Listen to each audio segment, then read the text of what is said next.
4 na taon na ang nakaraan mula nang mapunta sa mga Lopez ang kambal na sanggol. Ayon daw sa nabasang sulat ng mga magulang ni Ethan, anak daw yun ni Ethan na noon ay single naman at puro pambababae lang ang alam. Pinalaki ni Ethan ang kambal kahit hindi niya alam kung sino ang ina ng mga ito. Ngunit paano kung isang araw, malaman niya na ang bagong katulong pala ang ina ng mga anak niya? Pakawala niya pa kaya ito?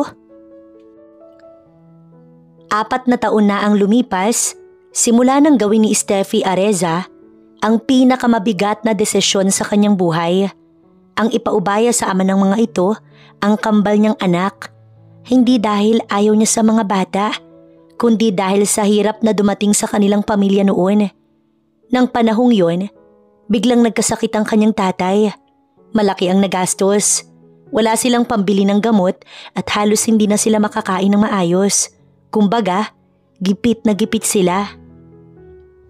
Kaya naisipan niyang sabihin sa mga magulang ni Ethan na may anak na ito sa kanya at ibibigay niya sa kanila ang bata kapalit ng halaga na kanyang sinabi. Pumayag naman ang mga ito, baka raw kasi ang kambal na ang magpapatino sa kanilang anak. Pero syempre, siniguro na muna ng mga ito na anak nga ni Ethan ang kambal na ipinanganak niya. At nang masiguro, binigay niya sa kanila ang kambal. Pati ang pera'y nakuha na ni Steffi mula sa mga ito.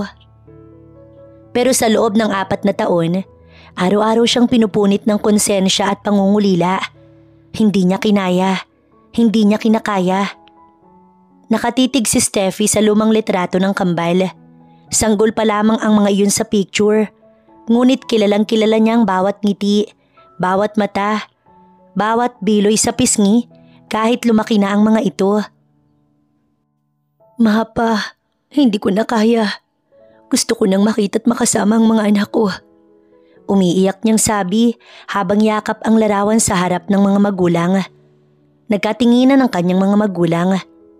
Noon pa man, alam nilang hindi habang buhay, makakaya ni Steffi ang distansya. Anak, malumanay na sabi ng kanyang ina. Ngayon na okay na ang tatay mo, hindi ka na namin pipigilan. Simulat sa pool, alam naming pinili mo lang noon ang mas mabuting buhay para sa kambal. Tama ang mama mo, sabi ng tatay niya na mas malakas na sa ngayon. Panahon na para maging parte ka ng buhay nila. Tumulo ang luha ni Steffi, hindi dahil sa sakit, kundi dahil sa pag-asa. Matagal na siyang nagplano na humanap ng paraan para makalapit sa kambal at sa wakas, may malinaw na landas sa kanya. Gagawa ko ng paraan. Kahit anong trabaho, kahit ano pa yan, makasama ko lang sila. At doon nagsimula ang plano ni Steffi na sa mismong mansyon siya kung saan nakatira ang kanyang mga anak siya magtatrabaho. Nang sumunod na mga araw, maaga pa lang, nakapila na si Steffi sa hiring sa Lopez Mansion. Kailangan ng bagong yaya para sa kambal. Habang nakapila, nanginginig ang kamay niya. Hindi niya alam kung anong mararamdaman kung sakaling makita niya muli ang mga anak niya. Mas lalo siyang kinakabahan sa posibilidad na makita siya ng mga magulang ni Ethan dahil sa pag-uusap nila 4 na taon na ang nakaraan para kunin ang kambal. Pero kailangan niya itong gawin para sa mga anak niya, para makasama niya sila. Pagdating niya sa interview, napagmasdan siya ng matandang mayordoma. May karanasan ka ba sa pag-aalaga ng bata? Opo, marunong po ako. Ilang tanong pa ang itinuloy bago siya pinapunta sa loob ng mansyon para makilala ang pamilya Lopez. At pagkapasok niya, napahinto siya. Naroon sa sala sina Mr. Roberto Lopez at Mrs. Helena Lopez. Napamulagat ang mag-asawa nang siya'y makita. Steffi? Halos sabay na tanong ng dalawa. Nanlamig ang katawan niya. Hindi niya inakala na agad-agad silang magkikita. Magandang umaga po. Mahina niyang bati. Halos hindi makatingin. Tiningnan siya ng mag-asawa mula ulo hanggang paa. Halatang hindi makapaniwala. Anong ginagawa mo rito? Tanong ni Mrs. Lopez. Halatang naguguluhan ito. Huminga ng malalim si Steffi at buong lakas na nagsalita. Nag-apply po ko bilang katulong dito sa mansyon. Nagkatinginan muli ang mag-asawa. Halatang hindi iyon inaasahan. Bakit? Tanong ng ama ni Ethan, bahagyang nag-aalangan. Steffi, delikado ito. Anong gusto mong mangyari? Pinisil ni Steffi ang palad niya at pinipigilang manginig. Gusto ko lang silang makita. Sagot niya ng halos paos. Hindi ko man lang sila nasilayan ng lumaki. Hindi ko hinahanap ang karapatan. Hindi ko kukunin. Gusto ko lang makalapit. Kahit katulong lang po ko. Tahimik ang buong sala. Kita ang gulat at pag-aalinlangan sa mga mukha ng mag-asawa. Pero Steffi, sabi ni Mrs. Lopez, paano kung makilala ka ng mga bata? Paano kung mag-isip si Ethan? Nangangako po ako na hindi ako magpapakilala sa mga bata. Hindi nila malalaman na ako ang ina nila. Gusto ko lang mapalapit sa kanila kahit papaano. Gusto ko lang masilayan ang ngiti nila kahit mula sa malayo. Napabugan ng hangin si Mr. Lopez at tumingin sa asawa. Kita sa mga mata nila ang malalim na pag-unawa. Kilala nila si Steffi bilang mabait at maayos kausap. Kung ganoon, tatanggapin ka namin. Pero mangako ka, Steffi. Tumango si Steffi, puno ng luha ang mga mata. Nangangako po ako. Hindi ka magsasabi kahit kanino. Dagdag ni Mr. Lopez. Hindi rin dapat malaman ni Ethan hanggat hindi pa tamang oras. Opo, hindi ko po sisirain ang tiwala ninyo. Sa wakas, ngumiti ng kaunti ang mag-asawa. Simula bukas, ikaw ay bago ng katulong dito sa mansyon bilang tagapag-alaga ng kambal. Sana sa paraang to, mapagbigyan ka namin sa gusto mo. Sabi ni Mrs. Lopez. Nagbigay galang si Steffi at nagpasalamat. Habang papalabas ng sala, nanginginig pa rin ang kanyang tuhod. Pero ngayon hindi na dahil sa takot, kundi dahil sa pag-asa. Bukas, makikita niya na ang kambal. Kahit mula sa malapit na hindi naman siya makikilala. Kinabukasan, bumalik na si Steffi sa mansyon. Dala niya na ang kanyang mga gamit. Hindi kasi siya mag-uuwian. Naiintindihan din ng nanay at tatay niya ang kanyang desisyon. Sumunod ka sa akin, sabi ng mayordoma sa kanya. Gaya ng utos nito ay sumunod siya. Habang naglalakad sila, sinasabi nito sa kanya ang pasikot-sikot sa mansyon. Dinala siya ng matanda sa maid's quarter. Ibinaba niya agad ang mga gamit. Matapos iwan ng punong katulong, napabuntong hininga si Steffi. Sa pananatili niya roon, hindi dapat siya magpadala sa kanyang damdamin. Kailangan niyang maging maingat sa pagkilos nang sa ganoon hindi siya mapaalis roon. Nang biglang may kumatok sa pintuan, bumalik ang mayordoma, dala ang kanyang magiging uniforme. May ngiti sa labi niya nang tanggapin yun. Muli siyang iniwan ito sa loob ng silid. Walang arte-arte na sinuot iyon ni Steffi. Lumabas na rin siya ng silid para simulan na ang kanyang pagtatrabaho. Natandaan niya ang pasikot-sikot. Lolo, sino yung bago po naming yaya? Yun na ba ang boses ng anak niya? Tila ba hinaplos ang puso ni Steffi sa narinig? Ipakikilala namin kayo sa kanya. Sagot ni Mrs. Lopez sa apo. Tumingin ang mag-asawa sa kanyang direksyon. Siya si Yaya Steffi. Pakilala ng ginang sa kanya sa mga apo. Ngumiti ang batang lalaki habang ang kakambal nitong babae seryoso lamang. Hello po, Yaya Steffi. I'm Ezekiel and this is my big sister Erisa. Pagpapakilala ng bata sa sarili, sabay silang napangiti. Tumingin si Steffi sa anak niyang babae. Mukhang sa kambal ay ito ang lumaking masungit. Baliktad ang dalawa. Sa bagay, ito nga pala ang una niyang nilabas. Sinabi niya rin ang detalye na yon sa mga magulang ni Ethan. Hi Erisa. Ngunit hindi siya pinansin ng bata. Pilit nang umiti si Mrs. Lopez sa kanya. Sorry po, ganyan po talaga siya. Si Ezekiel pa ang nagsorry para dito. Pero pasasaan ba? At makukuha niya rin naman ang loob ng mga anak niya. Alam niyang magiging kaklose niya ang mga ito. So aalis kami ng lolo ninyo. Si Yaya Steffi na muna ang mag-aasikaso at mag-aalaga sa inyo. Okay? Tumango si Ezekiel bilang sagot sa lola nito habang si Erisa nanatili pa ring tahimik at walang imik. Hanggang sa nakaalis na ang mag-asawa, hindi nagsalita ang bata. Anong gusto niyong laruin? Magiliw niyang tanong. Okay lang po sa akin kahit ano. Si Ezekiel ang sumagot. Ayokong maglaro. Ani Erisa. Iniwan silang dalawa ng kakambal nito, kaya kay Ezekiel na muna siya nakipaglaro. Pero wala dapat maiiwan sa dalawa, kaya hindi niya napigilan ang sarili na puntahan si Erisa. Panay ang katok niya pero walang nagbubukas. Hindi naman nakalak ang pinto kaya pumasok na siya roon. Napasigaw si Steffi nang bumagsak siya sa sahig. Nadulas kasi siya sa ikinalat nito sa sahig. Erisa, bakit mo ginawa yun? Nasasaktan niyang tanong. Tawa lang ang naging sagot ng bata. Erisa, mali ang ginawa mo. Anya sa bata, hindi siya nito pinansin. Napabuntong hininga si Steffi matapos pagpagin ng sarili. Kung ayaw mong makipaglaro sa amin, sige iiwan na kita dito. Iniwan niya na ang bata sa loob ng kwarto. Sa isip ni Steffi, baka may malalim na pinanggagalingan ng anak niya. Ngunit ano yun? Yun ang gusto niyang malaman. Sa buong maghapon, si Ezekiel lang talaga ang naging kaklose ni Steffi. Pero sa ngayon, ayos niya yun sa kanya kaysa naman wala. Daddy! Kausap niya si Ezekiel nang bigla itong tumigil sa pagsasalita. Tumakbo ito patungo sa may main door.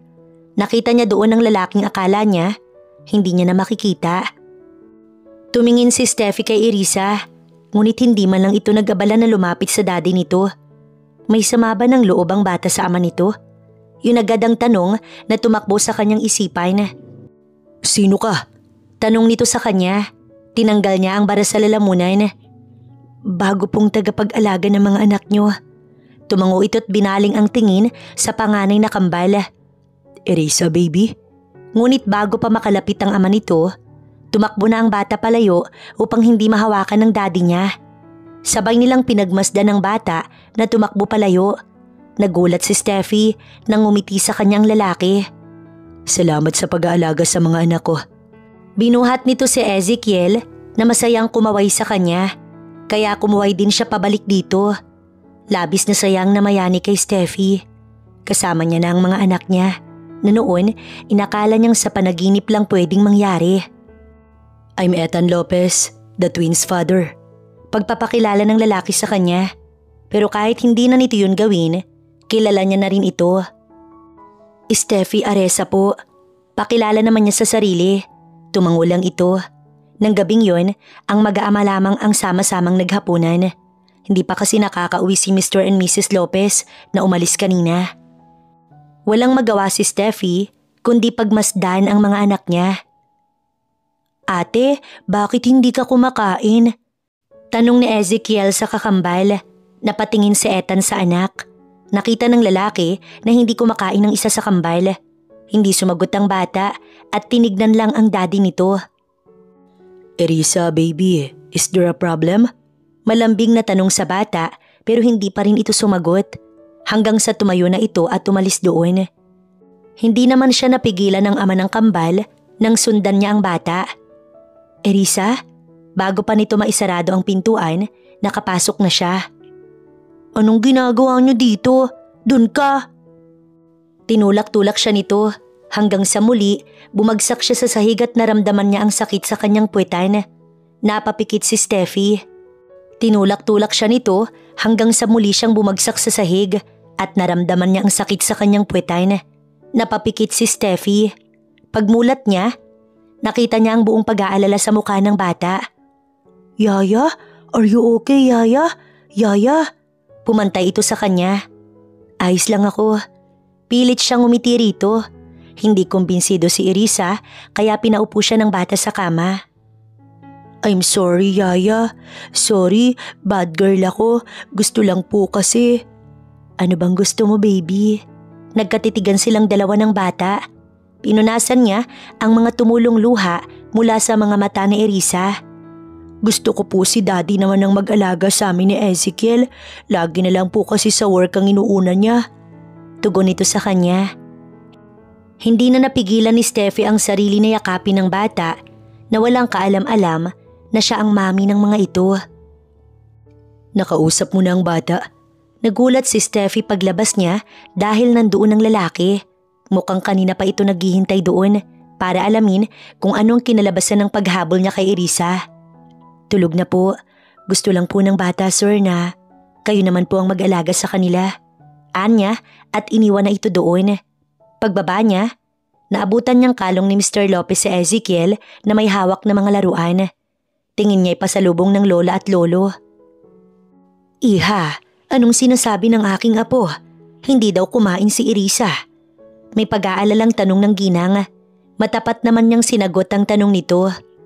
Opo, mukhang may tampo po ang bata sa daddy niya. Pagsasabi niya pa rin ang totoo. Kanyang narinig ang pagbuntong hininga nito. Napailing naman ang asawa nito. Nang gabing yon, hindi agad nakatulog si Steffi. Iniisip niya ang mga anak niya. Baka may dinadamdam talaga ang dalawa na hindi masabi sa daddy nila. Tingin niya, mukhang focus si Ethan sa trabaho na hindi nito napagtutuunan ng pansin ng kambal. Pero nagtatrabaho naman ito para sa mga bata, di ba?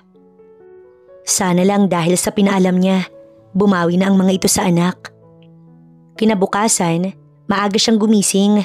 Bago iwan ng kwarto, niligpit muna ito ni Steffi. Lumabas siya ng naka-uniforme ng pangkatulong. Inutos agad sa kanya ni Mrs. Lopez na gisingin na ang mga apo nito, pati na rin daw ang anak nito. Siyempre dun kay Ethan ay nagulat siya. Really, Daddy? You're not going to work? Rinig niya agad ang masayang boses ni Ezekiel. Yes, we'll have a bonding. Sumilip siya sa pintong bahagyang nakabukas. Doon niya nakitang nag-uusap ang mag-aama. Sir, bumaba na raw po kayo. Ani Steffi nang pumasok siya sa loob. Mabilis na lumapit ang batang si Irisa sa kanya at yumakap. Sorry po ulit, Yaya. Sorry? Takang tanong ng daddy nito. Anong ginawa mo kay Yaya? Bakit ka nagsasorry? Wala po yan, sir. Naiintindihan ko naman po ang mga bata. Sadyang makukulit lang po talaga sila. Tango ang naging tugon nito. Tumayo na rin at niyaya ang kambal na bumaba na. Sabi nga ni Irisa, sabay-sabay na sila. Pero siya'y nagpaiwan. Ang kwarto'y kailangan niyang ligpitin. Doon niya napagmasdan ng mga pictures ng kambal sa may tabi ng kama. Habang lumalaki ang mga ito, hindi niya tuloy mapigilan ang sarili na mapangiti. Gusto niya sanang hawakan ng mga yun, pero baka may makakita pa sa kanya at kung ano pang isipin. Kaya bago pa siya matemp, naglinis na lamang siya tsaka niya nilisan ng silid. Isinama siya ng mag-aama sa mall. Kitang-kita ni Steffi kung gaano nag-e-enjoy ang kambal. Nasa carousel ang dalawa, habang sila ng lalaki, pinanonood ang mga ito. Pinigilan niya lang ang sarili na magpakita ng emosyon.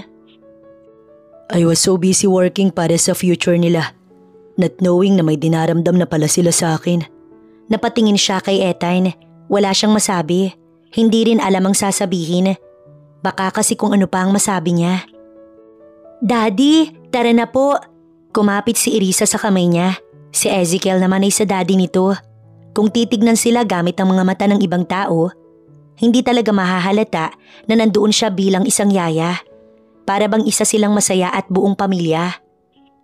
Saan niyo gustong kumain? Tanong nito sa mga bata.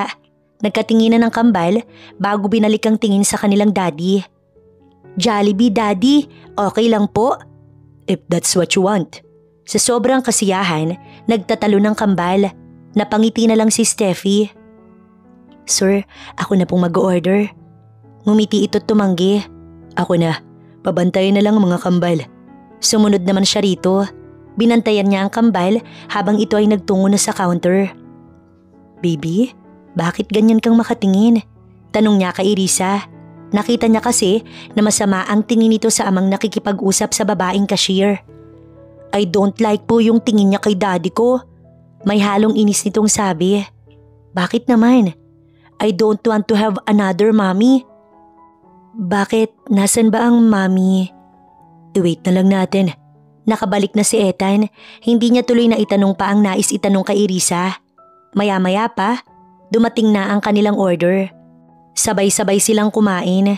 Ayaw niya sana pero hindi payag ang kambal na hindi siya kakain. Walang sabi-sabi na pinunasan ni Steffi ang dumi sa mukha ni Irisa. Baka kasi kapag sinabi niya mapahiya pa ito. Ngumiti lang ito sa kanya. Ngumiti rin siya pabalik. Si Eta naman ang nagpunas kay Ezekiel. Sa daddy nito ngumiti ang bata. Bago sila tuluyang umalis doon, inayos niya muna ang kanilang pinagkainan. Hindi muna sila umuwi pagkatapos kumain. Muli silang naglakad-lakad sa mall at nang mapagod ay ang mismong kambal ang nagyaya na umuwi na. Parehong tulog ang kambal sa biyahe, kaya pagdating sa mansyon, tig-isa sila ng buhat para dalhin sa kwarto. Matapos ilapag si Irisa, lalabas na sana siya, pero hinawakan ng lalaki ang kamay niya. Bakit po, sir? Mabilis nitong binitiwan ng kamay niya at napailing na lamang. Mukha namang wala na itong sasabihin. Lumabas na siya ng silid para magbihis. Lumipas ang mga araw at mas lalong naging malapit si Steffi sa kambal. Lahat ay naikukwento ng dalawa sa kanya. At ayon sa kambal ay hindi kilala ng mga ito ang mami nila. Ganoon na rin daw ang lolo at lola ng mga ito. Masakit para sa kanyang iyon ay malaman. Mabuti na nga lang at hindi siya nagpakita ng emosyon nang sabihin iyon ni Irisa sa kanya. Tara na po, Yaya. Niyaya siya ng dalawa na maglaro sila sa may garden. Hindi nga payag ang lolo at lola nito, pero umalis na ang dalawa. Nangako rin naman ng kambal na mag-iingat ang mga ito, kaya wala siyang nagawa kundi pagbigyan ng mga bata. Ouch! Nilingon niya si Irisa. Nakita ni Steffi na nadapa ang bata. Mabilis siyang lumapit dito. Mabilis ang tibok ng kanyang puso. Sabi ko naman sa inyo na wag na eh. Halos maiiyak niyang sabi. I'm okay, Yaya. Tumayo ito at pinagpag ang sarili. Pero huli na ang lahat dahil dumating na ang mag-asawang Lopez. Lola, natatakot na sabi ni Irisa. Nagkatinginan sila ng bata. Maging ang maid na nasa tabi ni Mrs. Lopez ay puno din ng takot. Bakit mo hinayaan na maglaro ang mga bata? Tanong ng ginang sa kanya. Nasa sala na sila at pinagagalitan siya ng ginang. Habang ang isa sa mga maid ay nililinis ang sugat ni Irisa. Sorry po, tanging nasabi niya. Dapat kasi hindi mo sila hinayaan. Ikaw ang matanda, kaya dapat ikaw ang masusunod. Pero anong ginawa mo? Lola, hindi po kasalanan ni Yaya. Kami po ang makulit. Huwag niyo po siyang pagalitan. Ang bait-bait niya nga po sa amin eh. Naiiyak na sabi ni Irisa sa lola. Tumigil na si Mrs. Lopez. Nangako naman ang bata sa lola nito na hindi na uulitin. Basta wag rin siyang pagagalitan ulit. Naiintindihan naman niya ang ginang. Siguro hindi lang talaga maganda ang mood nito ng araw na iyon. Samantalang si Ethan ay nasa loob ng kanyang opisina. Siguro yun na ang karma niya. Walang ina ang kanyang mga anak at wala rin siyang makitang babae na pwede niyang maging asawa na magiging ina ng mga bata. Bakit kasi napakamaloko niya noon? Kaya nga nabuo ang kambal na iniwan lang ng ina ng mga ito sa labas ng mansyon.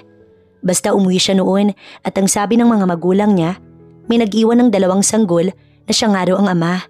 Sa dami ng mga babaeng nakasama niya noon sa kama, hindi niya alam kung sino sa kanila ang mami ni Irisa at Ezekiel. Nang araw na yun ay maaga niyang tinapos ang dapat tapusin para maaga siyang makauwi. Gusto niya kasing makasama ang kambal. Nasaan ang kambal? Tanong niya sa maid pagdating sa mansyon. Nasa kwarto po nila kasama si Steffi. Napatango na lang siya. Sa totoo lang, natutuwa siya kay Steffi. Kita niya kasi na may pakailam talaga ang babae sa kambal. Shh! Nasa labas pa lang siya ng kwarto, rinig agad ni Eta ng boses ng kambal. She looks tired, ate. Nang buksan niya ang pinto, nakita niyang nakahiga sa kama si Steffi at natutulog, habang ang dalawa, binabantayan ito. Baliktad, di ba? What happened to Yaya? May ginawa ba kayo sa kanya? Mabilis na napatingin kay Ethan sina Irisa at Ezekiel. Masyado kasing focus ang kambal sa kanilang yaya. Hindi napansin na may pumasok. Wala po, Daddy. Tired lang si Yaya kasi pinagod namin siya sa pakikipaglaro sa amin. Tapos napagalitan pa po siya ni Lola kasi nadapa po ako kanina. Dumako ang tingin niya sa tuhod ng anak niya na may band-aid. Napabuntong hininga na lang si Ethan. Iwan na muna natin siya dito. Aniya sa kambal pero sabay na umiling ang 2 anak niya. Why? What if makita siya ni Lola na nag-i-sleep? Babantayan po namin siya. Si Ezekiel ang sumagot. Napangiti si Ethan. Pinapahanga talaga siya ng mga anak niya. Nakijoin na lang tuloy siya sa kambal na pinagmamasdan ng yaya ng mga ito na mukhang hindi magandang ideya dahil kanya ring napagmasdan ang kagandahan ni Steffi. Beautiful si Yaya, Daddy, no? Ngiting tanong ni Irisa. Tila ba inaasar siya ng bata? Ginawang seryoso ni Ethan ang kanyang muka. Yes. Simple niyang sagot at umiwas ng tingin. Napatigil sila sa pag-uusap nang gumalaw si Steffi. Ay sir, mabilis itong napabangon. Tila bahiyang-hiya pero tumawa ang kambal. It's okay, Yaya. Di ba, Daddy? Tango ang naging sagot niya. Let's go na. Anya sa dalawa na sumunod na dahil gising na ang yaya ng mga ito. Pinauna ni Ethan na lumabas sina Iris at Ezekiel habang sila ni Steffi naiwan sa loob ng kwarto. Sorry po sir kung nakatulog po ako. Paghingi nito ng paumanhin. Salamat sa pag-aalaga sa mga anak ko. Yun naman po talagang trabaho ko rito. Hinarap niya ito. Pero hindi lahat ginagawa ng maayos ang trabaho nila. So thank you. Nahihiya itong napayuko. Wala na siyang sinabit, iniwan na ito sa loob ng silid. Naiwan naman si Steffi na hiyang-hiya dahil siya'y nakatulog. Ano yun? Siya pang binantayan ng mga anak niya? Imbis na bantayan niya ang mga ito? Nakakahiya naman talaga tapos nakita pa siya ni Ethan. Hiyang-hiya talaga siya. Sorry Iha, if napagtaasan kita ng boses kanina. Wala lang talaga ako sa mood. Paghingi agad ng paumanhin ni Mrs. Lopez sa kanya. Okay lang po yun ma'am, naiintindihan ko naman po kayo. Join us, Yaya. Natigilan silang lahat sa sinabi ni Irisa. Kain ka na rin po, Yaya. Segunda naman ni Ezekiel sa sinabi ng kakambal. Hindi na, mamaya na si Yaya. Pagtanggi niya sa kambal, nagkatinginan ng dalawa bago tumingin sa kanilang daddy. Eat with us. Napapalakpak ang kambal dahil sa sinabi ng kanilang daddy. Wala na ring nagawa pa si Steffi, pati kasi ang mag-asawang Lopez. Niyaya na siyang kumain. Tumabi siya sa kambal na nahihiya pa rin. Matapos kumain, gusto niya sanang magligpit, ngunit hindi siya hinayaan ng kambal. May kukwento daw kasi ang dalawa sa kanya pagkatapos niyang nilinisan ng mga ito. Marahang hinila si Steffi ni Iris at Ezekiel paalis doon, habang si Ethan at ang mga magulang nito pinanonood lang ang kambal at si Steffi. Yaya, pwede mo ba kaming tabihan matulog? Labis na ikinagulat ni Steffi ang tanong na yun ng bata. Tumingin siya kay Ezekiel. Nangungusap ang mga mata nito na pumayag siya sa gusto ni Irisa. Nawalan siya ng choice kundi pagbigyan na ang dalawa. Kinantahan niya ang mga ito nang sa ganon mabilis silang makatulog at makaalis na rin siya agad. Ngunit hindi na malaya ni Steffi na pati siya ay nakatulog. Oh, how sweet! Si Mrs. Lopez habang pinagmamasdan ang mga apo katabi ang kanilang mami. Ngunit walang kaalam-alam ang mga apo niya na mami nila ang kayakap, ganon din ang kanyang anak. Hayaan na natin sila San. Aya sa anak pero pinauna siya nito. Iniwan na ng ginang si Ethan na pinapanood rin ang kambal na anak na natutulog. Namalaya niya na lang na kay Steffi na pala nakatuon ang kanyang atensyon. Mabilis siyang napailing-iling at iniwan ng mga ito. Marahan niyang sinara ang pintuan. Kinabukasan, maagang gumising si Steffi. Sa tabi na pala siya ng kambal na katulog. May nakakita kaya sa kanya? Sana naman ay wala. Magandang umaga po, sir. Bati niya sa lalaki. Nasa may kusina ito at mukhang may hinahanap doon. Good morning to. Ano pong kailangan niyo, sir? Tanong niya rito. Coffee? Ako na pong magtitimpla. Presenta niya. Pumayag naman ito at hinayaan na lang siya. May boyfriend ka na ba? Nabigla si Steffi sa tanong ni Ethan pero hindi siya nagpahalata. Wala po. Mabilis na sagot niya. Inabot na rin niya rito ang kapeng tinimpla. Masarap. Komento agad nito matapos tikman ng kape. Napangiti na lang siya. Nakakapagod bang alagaan ng kambal? Nauwi silang dalawa sa kwentuhan. Hindi naman po. Are you sure? Pwede kong dagdagan ng sahod mo. Mabilis siyang umiling na may kasama pang pagtaas ng kamay. Hindi na po kailangan. Ang makasama kasi ang mga bata, sapat na para sa kanya. May sasabihin pa sana ito, pero may tumawag sa cellphone kaya napilitan siyang iwan. Chinek na lang ni Steffi kung gising na ba ang dalawang bata, pero naabutan niyang natutulog pa ang mga ito. Kung minsan, napapaisip ako. Tumabi na pala sa kanya si Ethan. Sa gulat, medyo napalayo siya rito. Nagulat ba kita? Natatawa nitong sabi, ngunit agad ding bumalik ang seryoso nitong muka. Sometimes, I wonder kung paano hindi ako naging babaero nun. Siguro nabigyan ko sila ng buong pamilya. Bakas ang pagsisisi sa mukha nito. Hindi ko alam kung sinong mami nila. Sabi nila mami, iniwan ng kambal sa labas ng mansyon at may sulat na anak ko raw. Siguro ay kilala kong babaero ng mami nila. Kaya naman ayaw nito sa akin pati sa mga bata. Siguro po may mabigat lang siyang dahilan kung bakit niya nagawa yun. Sagot niya naman rito pero tumawa lang ito. Maybe. Dinaan ito iyon sa tawa. Yaya? Daddy? Hindi nila namalayan, nagising na pala si Irisa. Good morning baby. Bati niya rito. Mabilis na bumangon ng bata at tumakbo papunta kay Steffi. Niyakap niya ang anak habang si Ethan may ngiti sa labing pinanonood ang dalawa. Maya-maya pa, pati si Ezekiel ay nagising na rin. Sabay-sabay silang bumaba. Si Ethan ay hawak si Ezekiel habang si Irisa naman ay kay Steffi.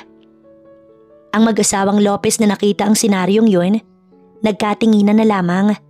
Nang umagang yon, kasabay ulit si Steffi ng mag-amang kumain ng agahan. Bago umalis para pumasok sa kumpanya, humalik muna si Ethan sa kambal samantalang sa kanya ay ngumiti naman. Nagpaalam sina Irisa na may kukunin lang sa taas. Naiwan si Steffi sa baba. Doon ay nilapitan siya ni Mrs. Lopez. Iha.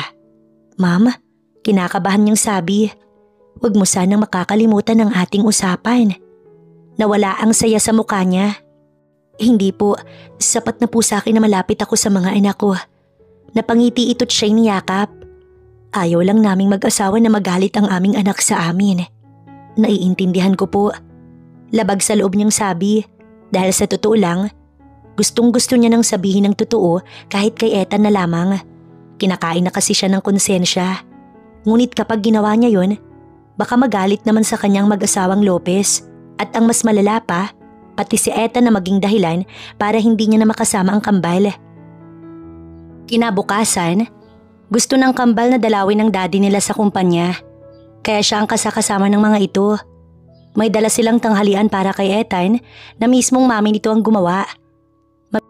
Mabilis silang inassist ng isa sa mga empleyado doon matapos niyang sabihin na kasama niya ang kambal na anak ng CEO. Hindi alam ni Steffi kung bakit parang kinakabahan siya at gusto na lang niyang ayaing umuwi ang kambal. Nang buksan ng sekretary ang pinto ng opisina, nagets niya na kung bakit. Naabutan nilang may nakakandong na babae kay Ethan. Daddy! Napatingin si Ethan sa anak na si Irisa. Naitulak niya rin ang babaeng bigla na lamang kumandong sa kanya. Baby? Nauutal nitong sabi, pero huli na ang lahat dahil tumakbo na ang bata paalis doon. Sinundo naman ito ng kakambal at si Steffi sumunod sa dalawa. Ethan? Tawag sa kanya ng babae, ngunit hindi niya ito pinansin. Mas importante sa kanya ang mga anak niya. Kung ano man ang nangyari sa kanila noon, wala na yun sa kanya. Isa lang ito sa mga naging babae niya at wala na siyang pakailam dito. Bibi, hayaan mo munang mag-explain si Daddy. Si Steffi habang pinapatahan si Irisa. Nasa labi na sila ng kumpanya. Nasa tabi niya si Ezekiel, nawang-awa sa atin itong umiiyak. Bakit po may babaeng kasama si Daddy? Siya ba magiging bago naming mami? Ayoko po. Umiiyak nitong sabi sa kanya. Tila ba sinaksak ng libo-libong patalimang puso ni Steffi habang pinapanood ang anak na umiiyak. Kaya naman niyakap niya ito para pakalmahin. Irisa, baby? Sabay silang napatingin kay Ethan, pero saglit lang si Irisa dahil mabilis itong yumuko. Baby, hindi yun girlfriend ni Daddy. Walang babae si Daddy, okay? Paliwanag nito sa anak habang siya'y nakikinig lamang. Nag-angat ng tingin ng bata. Mabilis na tinuyo ni Ethan ang mga luha ng anak. Binuhat din nito ang bata. Kaya silang dalawa ni Ezekiel ay napangiti na. Nakahinga na siya ng maluwag. Habang nasa biyahe sila pa uwi, tahimik lang si Iris at pinapakinggan ang explanation ng daddy nito. Ngunit pareho silang nagulat ni Ethine sa sunod na sinabi ng bata. Si Yaya Steffi ang gusto ko po na maging mami namin ni Ezekiel. Ako, baby? Turo ni Steffi sa sarili. Tangulang ang naging sagot ng bata. Napangiti siya kay Ethine na focus lang sa ginagawa nitong pagmamaneho at nawala ng imik. Kung hindi si Yaya Steffi, ayaw naming magkaroon ng bagong mami. Pagdating sa mansyon, pinagbuksan sila ni Ethine ng pintuan. Naunang pumasok ang kambal habang silang dalawa ng daddy nito ay naiwan sa labas. Sir, wag. Pinutol agad nito kung ano man ang kanyang sasabihin. Wala kang boyfriend, di ba? Napuno siya ng kaba dahil sa tanong nito. Can you be my wife, Steffi? I think ikaw na ang hinahanap ko. Bumilis tuloy bigla ang tibok ng puso niya, lalo na nang mawala ang espasyo sa kanilang pagitan. Can you be the mother of my twins? Sir, pag-iisipan ko po muna. Sagot niya at pumasok na sa loob ng mansyon. Siya naman talaga ang ina ng kambal. Yun nga lang, hindi nito alam. At ngayong mas lalo siyang nakukonsensya at gustong sabihin rito ang katotohanan. Hanggang sa sumapit ang hapunan, iniiwasan ni Steffi na magtama ang paningin nila ni Ethine. Yaya, pwedeng ikaw na lang po ang mami namin ni Ezekiel? I think hindi na babalik ang mami namin. Sabi po kasi ni Lola na sa malayo po siya, ikaw na lang po. Sabi ni Irisa sa kanya matapos niya itong kumutan. Pero baby, hindi ako bagay sa daddy ninyo. Yaya lang ako dito. Nagkatinginan ng kambal. It doesn't matter, Yaya. We love you na po eh. Ikaw na po ang mami namin. Please. Si Ezekiel naman ang nakiusap sa kanya. Pag-iisipan ni Yaya. Sagot niya para matulog na ang mga ito. Pagkalabas ng silid, malalim na napabuntong hininga si Steffi. Kailangan niya na makabuo ng desisyon pero hindi niya alam kung anong dapat. Dahil alinman sa maging desisyon niya, sabihin niya man o hindi, may magagalit at masasaktan dahil sa kanya. Ma'am sir, hindi ko na po kaya. Maaga pa lang, kinausap na ni Steffi ang mag-asawang Lopez. Nasa may dining ang mga ito at nag-aagahan ng kanyang kausapin. Hindi niya na kaya pang itago. Iha, paano na ang pangako mo? Tanong ng ginang sa kanya. Saglit siyang nayuko bago nag-angat ng tingin. Hindi ko na po kayang lukuhin ang mga anak ko. Alam mong pwede silang magalit sa iyo kapag sinabi mo ang totoo. Pati si Ethan. Alam ko po't sana, hayaan niyo kong sabihin sa kanila na ako yung mami nila at kung bakit ko nagawa yun. Anong ibig sabihin nito? Pare-pareho silang napatingin kay Ethan na nakapasok ng kusina. Napalunok siya sa takot. Anong sabi mo? Tanong nito habang nakatuon ng tingin sa kanya. Ethan anak, let us explain. Ngunit hindi ito nakinig sa ina. Tuluyang lumapit ang lalaki sa kanya. Steffi, anong sinasabi mo? Ako ang mami ng kambal. Ang nag-iwan sa kanila. Umiiyak niyang pag-amin dito. Saglit na nawala ng imik sa Ethan hanggang sa napasuntok ito sa mesa. Ikaw? Galit na galit nitong tanong sa kanya. Gusto ko lang makasama ang mga bata. Kaya ako nagawa to, sana patawarin mo ko. Paghingi ng tawad rito pero napailing lang si Ethan. Sinubukan niya ring hawakan ito pero umiwas ito sa kanya. Kung ikaw, bakit hindi mo sinabi sa akin agad? Bakit hindi ka na lang maayos na nagpakilala sa kanila para hindi ka na nagkatulong pa? Sunod-sunod nitong tanong sa kanya. Dahil nahihiya ako. Nahihiya ako sa ginawa ko noon. Pinigay ko sila noon sa mga magulang mo para sa halagang hinihingi ko. Dahil may sakit ang tatay ko at kailangan ko ng pera. Sagot niya sa tanong nito. Tumingin ito sa mga magulang pero saglit lang dahil bumalik din agad sa kanya. So hindi totoo na iniwan mo lang sila sa labas ng mansyon na may sulat? Tumanggap ka ng pera? Binenta mo ang mga anak mo? Ipinagbili mo? Hindi niya nasagot ang mga tanong na yun pero yun naman talaga ang ginawa niya. Dahil ba may care ka sa kanila dahil ano? Bumabawi ka sa kanila? San, tama na. Awat ng mag-asawang Lopez sa anak, ngunit hindi ito nakikinig. Sa tingin mo ba, sa pagsabi mo ng katotohanan na hahayaan pa kitang makasama sila?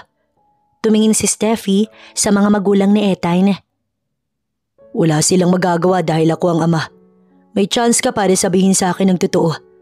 Pero hindi mo ginawa, so face the consequence. Hindi mo na malalapitan pa ang mga bata. Tumalikod na ito, hinabol niya't hinawakan, pero tinulak lang siya nito. Nagkatinginan ng mag-asawang Lopez dahil sa awang-awa sila sa babae, pero wala din naman silang magawa. Yaya Steffi, where are you going? Tanong ni Ezekiel, nakabababa lang ng hagdanan. Nakita siya nito na dala ang kanyang mga gamit. I'm sorry babies. Mommy, don't go. Mommy! Sigaw ni Irisa, nakabababa lang. Nauna lang ng kaunti si Ezekiel, pero huli na ang lahat dahil nakalabas na si Steffi. She's our mommy. In my dreams, siya ang mommy natin. Sabi ni Irisa sa kapatid. Sabay na umiyak ang dalawang bata. Nilapitan sila ng kanilang lolo at lola, ngunit hindi pa rin tumitigil sa pag-iyak, habang si Ethan ay nasa loob ng kanyang silid. Dahil ba sa pagiging maloko niya noon, kaya siya naman ang naloko ngayon? Kaya ba pinaparusahan na siya ngayon? Kung kailang nahulog na siya kay Steffi, tsaka niya naman nalaman ng totoo. Kaya nga inalok niya ang babae na maging ina ng mga anak niya. Dahil gusto niya na ito, tapos ito pala ang ina talaga ng kambal. Natawa na lang siya sa kanyang realisasyon. Bad ka daddy. Paglabas sa kanyang silid ay ang kambal ang bumungad sa kanya. Ang mami namin, umalis siya because of you. You're bad. Umiiyak na sabi ni Irisa. Listen to me. Siya ang totoo niyong mami. Niloko niya tayo. Iniwan niya kayo noon. Anya matapos pumantay sa anak. Sunod-sunod na pag-iling ang naging tugon ng batang si Irisa. But she loves us so much po. I want her back to daddy. Please, bring our mommy back. Wala kaming pake for what she did. We want her daddy. Niyakap niya ang anak para patahanin ito, pero itinulak lang siya. Sumunod naman si Ezekiel sa atin nito. Naiwan si Ethan na napapahilot sa kanyang sintido. Son, nang umagang yon, pumasok sa loob ng kwarto ni Ethan ang kanyang mami. Umupo ito sa kanyang kama habang siya nanatiling nakatayo sa harap ng bintana, nakatalikod dito. Naalala ko noon, lumapit si Steffi sa amin ng daddy mo. Sinabi niya agad sa amin ng tungkol sa kambal na ipinanganak niya raw at ikaw ang ama. Halatang hindi niya gustong gawin yon pero kailangan. Sunod niyang sinabi may sakit ang tatay niya at kailangan niya ng pera. Ibibigay niya raw ang kambal kapalit ng pera. Naisip namin noon ng daddy mo na baka ang kambal nang magpapatino sa'yo. And it worked. Pero iniisip din namin si Steffi kung paano niya dinadala sa bawat araw ang ginawa niya na alam naming hindi niya rin gustong gawin. Pwede niyang itama ang ginawa niya at sabihin agad sa akin ang katotohanan pero pinutol agad ng mami niya ang kanyang sasabihin. Pero sinabi namin ng daddy mo sa kanya na huwag niyang sasabihin dahil ayaw naming magalit ka sa amin. Ayaw namin na malaman mo na alam namin kung sino ang ina ng kambal. Kaya niya nagawa yun hindi dahil gusto niya, kundi yun ang sabi namin ng daddy mo. Hindi siya nakasagot, nagkatitigan lang sila ng kanyang mami. Think about it, son. Tumayo na ang kanyang mami. Habang yaya siya ng kambal, hindi lang siya nagpakayaya kundi nagpakaina rin. She's the best that anyone can have. At doon ko nakita na bumabawi talaga siya sa nagawa niya. Kaya nagsisisi talaga kami ng daddy mo na hinayaan naming umabot sa ganito. Kung sana, hinayaan lang namin siya na sabihin sa inyo agad ang totoo, hindi ito mangyayari. Emosyonal na paliwanag ng kanyang mami. The twins are deeply hurt.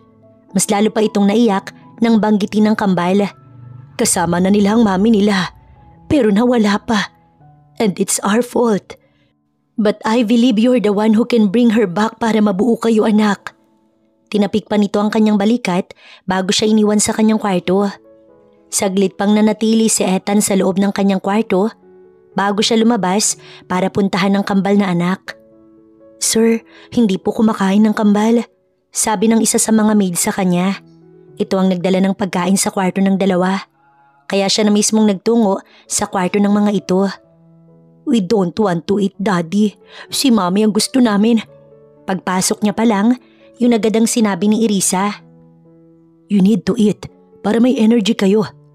"Saan po namin gagamitin ang energy? Wala na kaming kalaro. Wala na ang mami namin kasi pinalis niyo po siya." "Susunduin ni Daddy ang mami ninyo." Malambing niyang sabi sa dalawa. Mabilis na nagbago ang ekspresyon sa mukha ni Irisa. Nawala ang pagtataray nito. "Really, Daddy?" "Yes, pupuntahan ni Daddy ang mami ninyo." Sa sobrang kasiyahan ng kambal, nagtatalo ng mga ito. Nagsimula na rin kumain ng dalawa. Iniwan niya ang mga anak sa kwarto. "Susunduin mo na ba ang ina ng mga anak mo?" Bungad ng Daddy ni Ethan pagbaba niya. "Yes." Tangi niyang nasabi. "Then alis na." Pabiro nitong sabi sa kanya. Samantala si Steffi, pinipilit lang ang sarili na maging maayos. Pero sa totoo lang, miss na miss niya na ang mga anak kahit nakawawalay niya pa lang sa dalawa.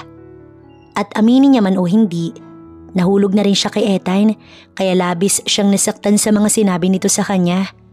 Pero totoo naman niloko niya ito pati na ang kambal. Nakakagalit talaga ang ginawa niya. "Nak?" Pumasok ang mama ni Steffi sa kusina habang abala siya sa paghuhugas ng pinggan. "Ayos lang ako, Ma. Wala po kayong dapat na ipag-alala." Pilit siyang umiti dito. Ngunit kailanman hindi maluloko ni Steffi ang kanyang mama. "Alam naming hindi. Kaya kung hindi mo kaya magpahinga ka." "Kung wala akong gagawin, Ma, lalo ko silang maaalala at lalo kong kakainin ng lungkot." Paliwanag niya rito. Naluluha siyang niyakap ng kanyang mama. "I'm sorry, anak, kung kinailangan mong gawin yun dahil sa amin ng tatay mo. Kung mayaman lang tayo. Ma, hindi ko kayo sinisisi ni Papa. Napabuti rin naman ng kambal, di ba? Kung sa akin sila lumaki, siguradong hindi ganun ang buhay nila. Yun nga lang ang sakit. Napahawak pa siya sa kanyang dibdib. Kaya bago pa maubos ang luha nila, ay tinapos niya na ang paghuhugas at iniwan na si Steffi ng kanyang mama sa kusina. Kinagabihan, kakain na sila ng hapunan nang biglang may kumatok. Hindi niya na pinatayo pa ang kanyang mga magulang. Siya na ang nagpresentang titignan kung sino, kaya ganoon na lang ang gulat ni Steffi sa kanyang nakita matapos buksan ang pinto. "Sir Ethan?" Yun lang ang tanging lumabas sa kanyang bibig. "Pwede ba akong pumasok?" Mabilis niyang nilakihan ang bukas ng pinto. "Anak, sino ba ang..." Natigilan ng mga magulang ni Steffi nang makita ang lalaki nakaupo sa kanilang sofa. Siya ba? Siya ba ang..." "Ako po ang daddy ng kambal." Ito na mismo ang nagpakilala sa sarili. Medyo nahiya tuloy siya. "Kumain ka na ba, iho? Tara't sumabay ka na sa amin." Aya ng mami niya rito. Akala nga ni Steffi tatanggi si Ethan.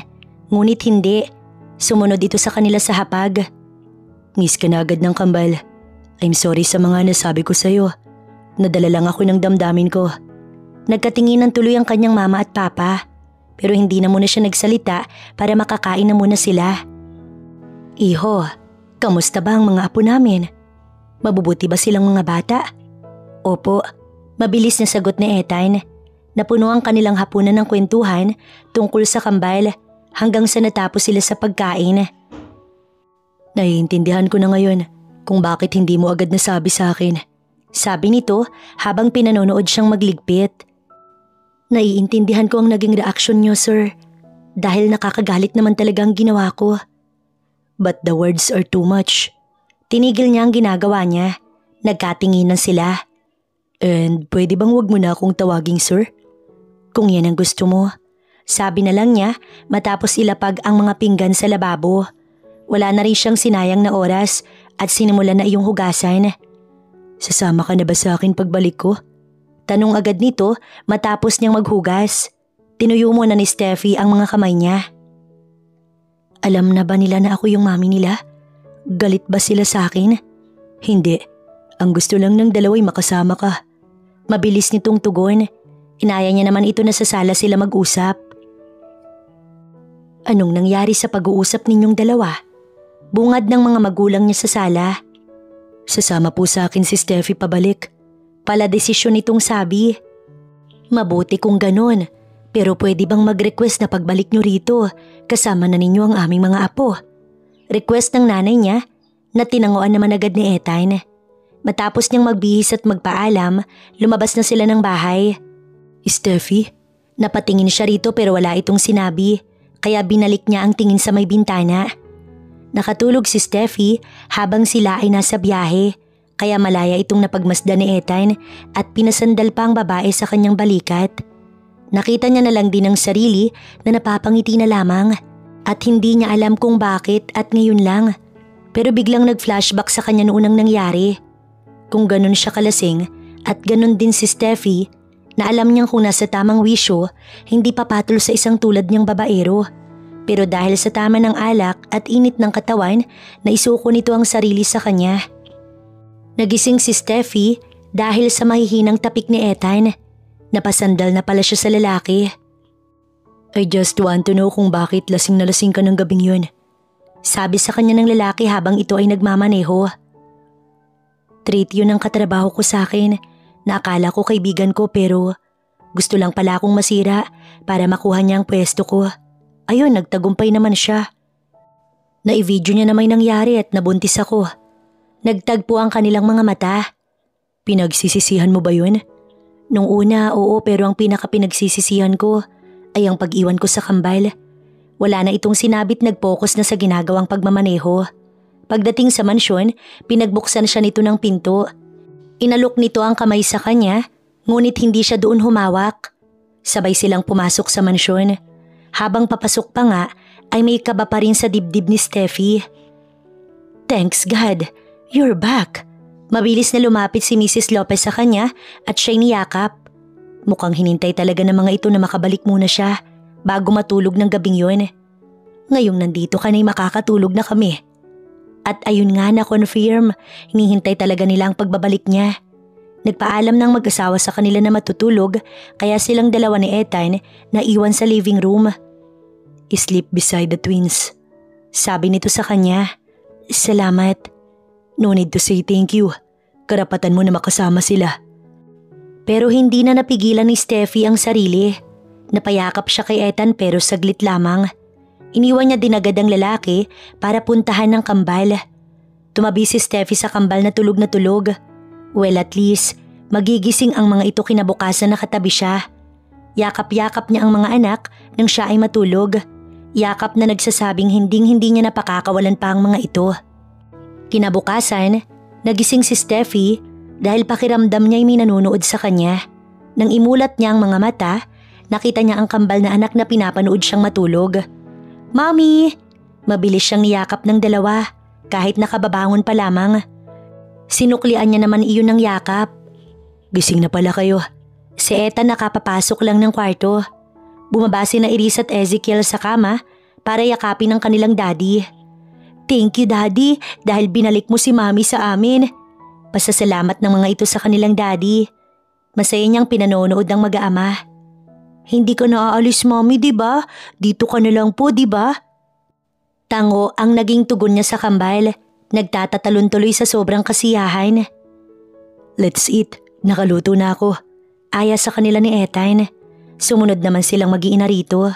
Pagdating sa hapag, nandoon na ang mga magulang ni Ethan. Let's just pray. Napapabuntong hiningang sabi ni Mr. Lopez na ikinataka naman niya. Napatingin si Steffi sa kambal. Hindi masarap magluto si daddy. Pabulong na sabi ni Elisa pero hindi iyon nakaligtas sa pandinig ng daddy nito. What did you say? Kunwaring pananakot ng ama. Totoo naman daddy eh. Balik dito ng anak.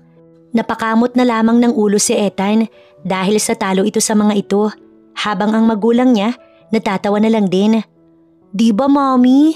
Tanong ni Irisa. Konti na lang kasi talaga. Mapapangwi na siya sa lasa ng niluto nitong adobo na sobrang alat. Damihan na lang ang kanin. Nagtawanan tuloy sila. Si Ethan naman mukhang natanggap ang kanyang feedback.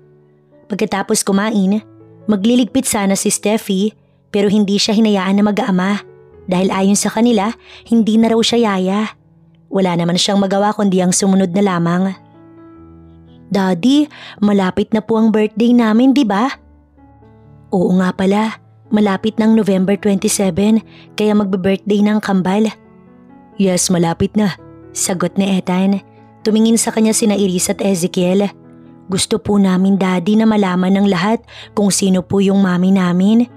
Ngiting sabi ng bata na ikinakaba niya dahil hindi siya ready sa ganoon.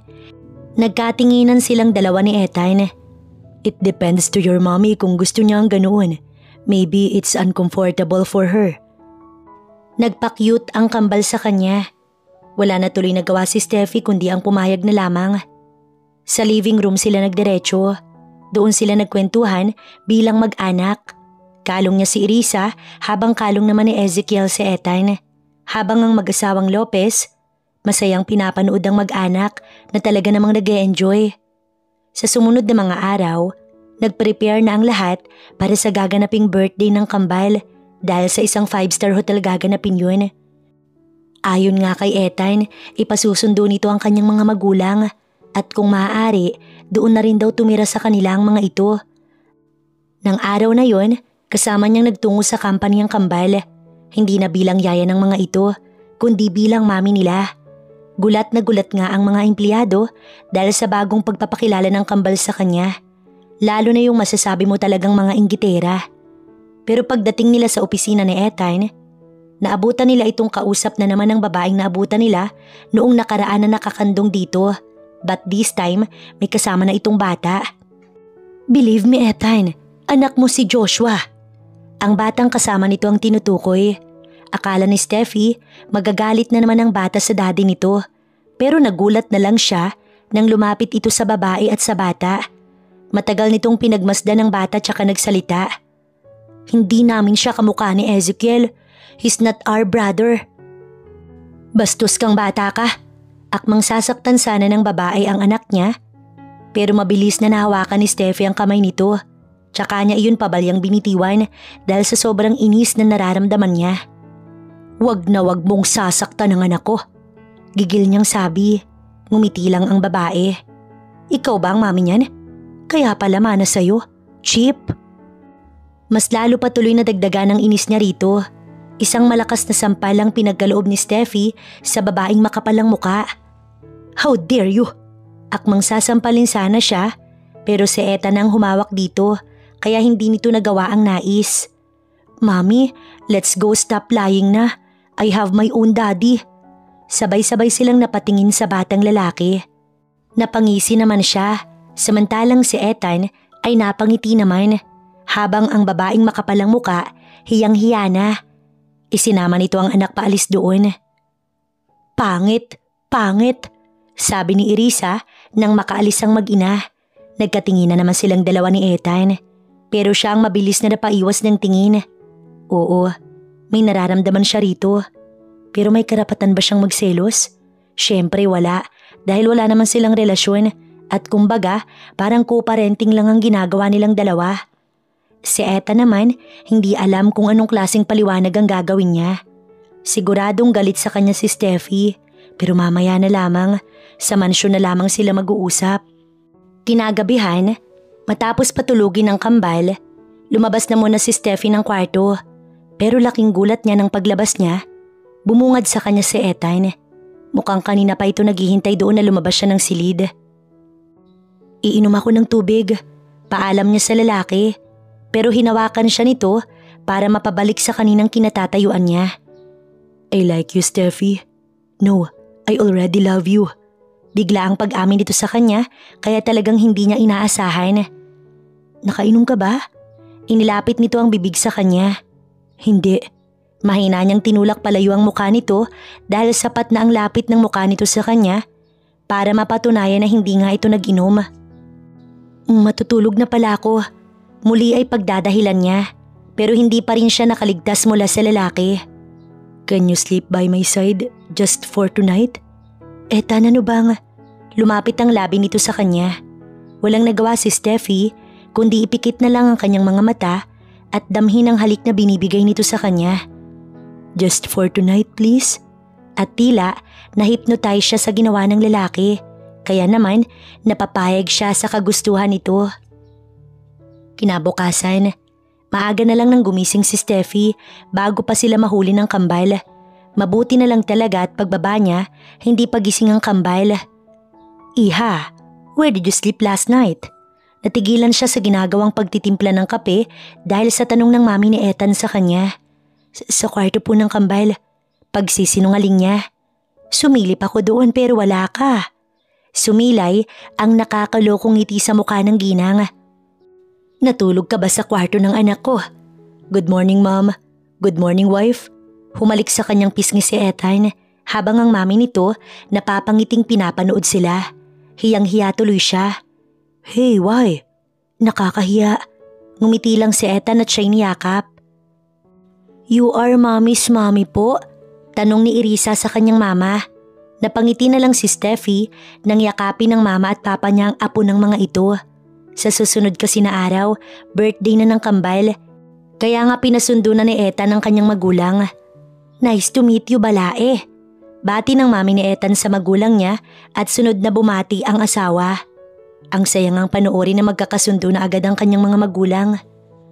Mabilis naman na lumipas ang oras hanggang sa sumapit ng pinakahihintay na araw ng kambal. Sa entrance ay kasama na nilang pumasok ang mami nila. Hindi lang ang kanilang daddy, kaya mas malawak ang ngiti ng kambal, hindi katulad noong nakaraang taon na may bahid pa ng lungkot. Nagpapalakpakan ng mga bisita. Maya-maya pa, muling nagsalita ang host para simulan ang kasiyahan. Enjoy na enjoy mapabata man o matanda dahil parehong may pa-games. At nang mapagod, syempre may kainan. Ngunit nagulat ang lahat dahil nang akmang kakain na sila, ay pumunta sa unahan ng daddy ng mga bata at mayroong in-announce. I just want to take this opportunity para ipakilala ko sa inyo ang mami ng kambal.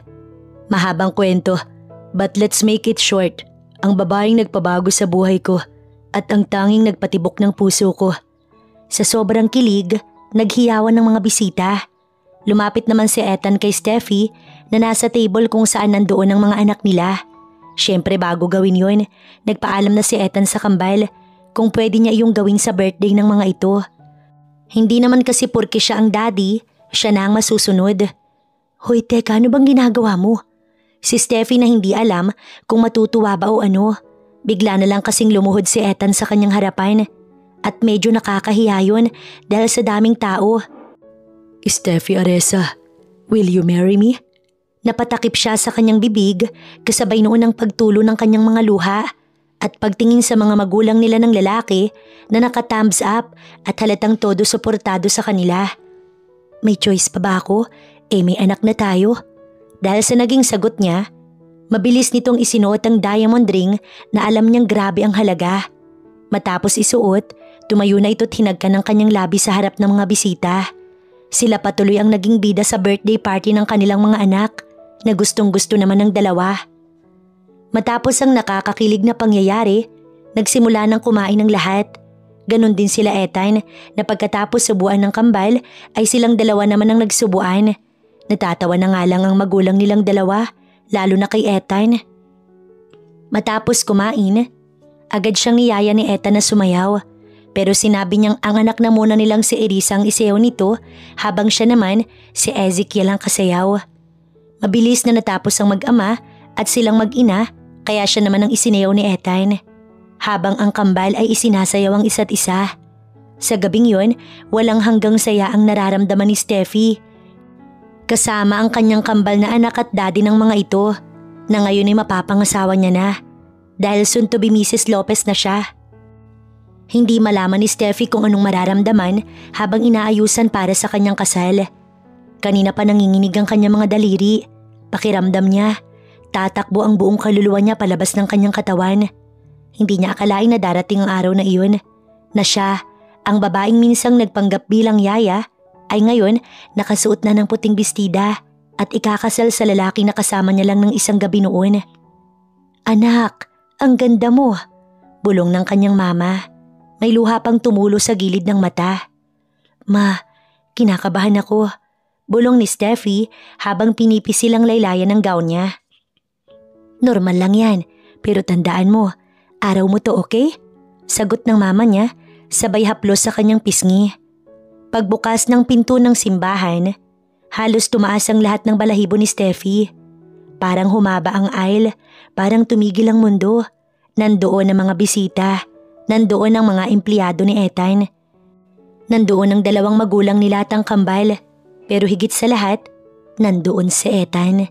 Nakatingin diretso sa kanya, habang pinapanood siyang maglakad palapit kasama ang kanyang mga magulang. Napabuntong hininga siya. Eto na talaga.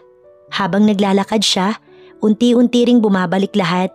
Yung gabing bumigay siya, ipinanganak niya ang kambal, ang bigat ng konsensya, ang ilang taon na pangungulila, ang araw na nag-apply siya bilang katulong, ang araw na nalaman ni Ethan ang katotohanan at halos mabuwal siya sa sakit ng galit ng lalaki.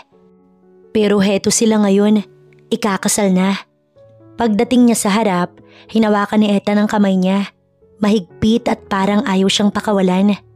Finally, mariinitong sabi. Ngumiti lang si Steffi dahil baka pag nagsalita siya, puro hikbi ang lumabas. Nang sinabi nila ang I do, narinig niya ang sigawan at palakpakan ng kambal. Mami, ang ganda mo po so much! Sigaw ni Irisa. Daddy, kiss mo na po si Mami! Dagdag ni Ezekiel. Nagtawanan ng lahat. Wala nang sakit, puro saya na lang. Nang hinagkan siya ni Ethan, naramdaman niya ang malalim na paghigpit pa ng yakap nito sa kanyang bewang. Hindi lang iyon isang halik, kundi parang pangako na hindi na mauulit ang lungkot na kanilang pinagdaanan. Matapos ang kasal nila, nagsimula na ang buhay mag-asawa nila ni Ethan. Tumira na rin doon sa mansyon nila ang magulang niya, kaya hindi lang ang magulang ni Ethan ang kanilang kasama. Nakakatuwa nga na nagkasundo agad ang kanilang mga magulang na parang matagal nang magkakakilala. Minsan pa nga, sabay nagkakape habang nagkukwentuhan. Si Ethan naman ay sobrang hands-on. Wala itong reklamo kahit pa sobrang kulit ng kambal. Ito mismo nagpapatulog sa mga bata. Ito ang nagluluto kahit sobrang alat minsan. At ito rin ang nag-aalaga sa kanya dahil buntis na ulit siya at dinadala ang magiging anak nila. Love, feeling ko boy na naman yan. Sabi nito nang minsang humawak sa tiyan niya. Girl kaya, sagot niya. Pero nang araw ng check-up, halos hindi sila makahinga sa narinig mula sa doktor. Triplets po. Parang umikot ang mundo. Gulat na gulat ang magulang nila ni Ethan. Si Ethan napahawak sa ulo. 3 agad? At siya napahawak sa tiyan habang nakangiti pero maiiyak na rin. Pero hindi takot ang naramdaman niya, kundi sobrang pagkamangha. Binigyan ulit siya ng pagkakataon. Binigyan siya ng Diyos ng pagkakataong bumawi ng 3 beses pa. Pinikit niya ang mga mata at natawa sa gitna ng luha. Kaya natin to, love. Bulong niya kay Ethan na hindi pa rin nakakabawi. Oo, kaya mo yan, love. Cause I believe in you. Sagot ni Ethan sabay halik sa noo niya. Nang manganak siya, buong oras na nasa tabi niya si Ethan. Halos mas masakit pa nga ang kamay nitong pinipisil niya kaysa sa mismong labor niya. Pero worth it. Lahat ay worth it. Paglabas ng 3 baby, parang lumiwanag ang buong kwarto. Welcome baby girls and baby boy. Sa sandaling yon, sinabi ni Steffi sa sarili niya na kahit may nagawa siyang pagkakamali noon, binigyan pa rin siya ng biyaya katulad na lamang noon ang pagkakaroon ng triplets na anak. Pagdating naman ng kambal sa kwarto, halos mabali ang pintuan sa sobrang excitement. Mommy, ang cute nila. 3 agad, mommy. Totoo ba, mommy? May 3 baby na kami? Niyakap niya ang kambal. Hindi niya makayanan ng sobrang kasiyahan. Oo mga anak, at mahal na mahal ko kayong 5. Lumipas ang mga araw, mas naging masaya at maingay ang mansyon. Maiyak ng sanggol, tawa ng kambal, tsismisan ng 4 na lolo't lola at lambingan nila ni Ethan. At sa bawat gabing katabi niya si Ethan habang yakap niya ang mga anak nila, minsan ay isip ni Steffi kung gaano kahaba ang naging daan nila. Pero lahat ng yun ay nagdala sa kanila doon. Sa pamilya nilang buo, sa pamilyang tila ba pangarap niya lang noon. At sa gabing yun, tahimik na nakaupo si Steffi sa dulo ng kama habang pinagmamasdan ng 5 niyang anak, pati na ang kanyang asawa. Alam niyang tapos na ang pinakamalungkot na bahagi ng kanyang buhay at hindi na siya babalik pa sa lugmok na yun. Dahil siya si Steffi Areza Lopez, isang anak, ina at asawa na super contented na sa kung anong meron siya ngayon.